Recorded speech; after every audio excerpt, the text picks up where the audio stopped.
Bonjour Michel. Bonjour Bernard. Peux-tu nous dire comment se porte la Guyane aujourd'hui? D'abord, je vais vous dire qui je suis, puisque je suis secrétaire régional donc, de Guyane Écologie, affilié à Europe Écologie et Vert. Je suis élu comme conseiller municipal dans la commune de Matoury, une commune que vous aurez à traverser si vous venez un jour en Guyane, où se trouve l'aéroport. Et j'ai des responsabilités en tant que porte-parole d'un collectif qui s'appelle Hors de Question, qui se bat justement pour permettre à la Guyane et aux Guyanais et ceux qui viendraient après à respirer à plein poumon grâce à cette biodiversité que nous avons et qui est l'objet de beaucoup de prédateurs parce que tout simplement nous sommes un pays qui avons un sous-sol très riche en matière de gisements aurifères, d'uranium, de cuivre, de diamants, de bauxite et j'en passe. Et puis nous avons aussi pour nous et contre nous cette possibilité d'avoir des nappes de pétrole puisque nos voisins, que ce soit à l'est le Brésil ou à l'ouest le Suriname, ont eux découvert du pétrole et que les prédateurs que sont les multinationales comme Total, Tullow ou Shell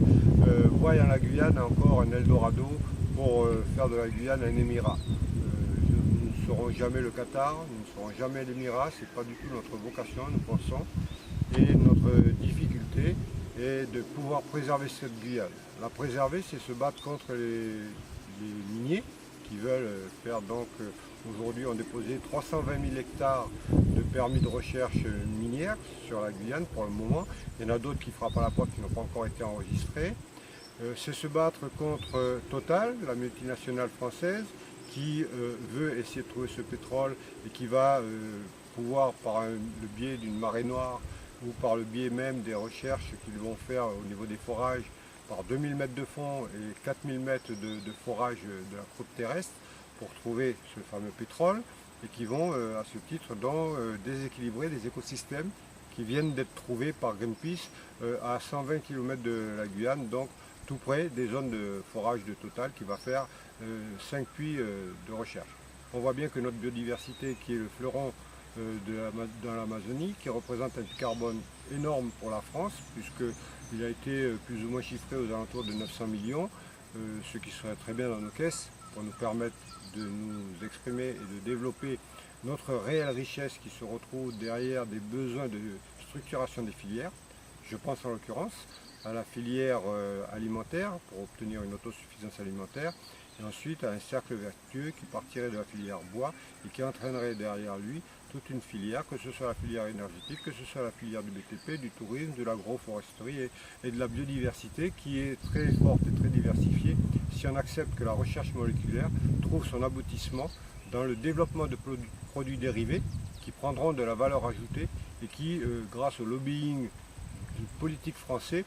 vers l'Europe par rapport à ses obligations de prise dans les marchés, pourront écouler nos produits que nous aurons, qui seront découverts à travers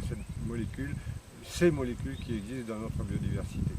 En ce sens, vous voyez et vous comprenez aisément que nous sommes un petit pays, grand par sa surface comme le Portugal ou la Belgique, mais petit par sa population, puisque nous ne sommes à peine que 330 000 habitants. Donc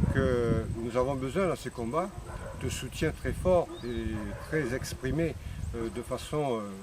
publique, de façon à interpeller le pouvoir, l'État, le Premier ministre, le ministre de l'écologie comme M. de Rugy, qui lui considère que les mines peuvent avoir le droit d'exister en Guyane et le pétrole aussi. La Guyane n'est pas la poubelle de la France, elle ne le sera jamais non plus pour l'Europe, car contrairement à ce qui a voulu se faire, Ségolène Royal avait refusé l'exploitation ou la recherche pétrolière à Total que Nicolas Hulot a su signer et de Rugy confirme les mines dans leurs recherches en leur demandant de revoir leur copie afin de pouvoir exploiter le sous-sol minier de la Guyane. Ce qui n'est pas possible aujourd'hui en France par rapport aux mines qui sont condamnées comme Salsine et autres, nous sommes capables de l'accepter pour la Guyane. Et bien alors la France, où êtes-vous? Puisque nous sommes soi-disant français à part entière et que moi je considère que tant que la France ne se mobilisera pas pour sauver la biodiversité guyanaise, eh bien nous sommes des Français entièrement à part.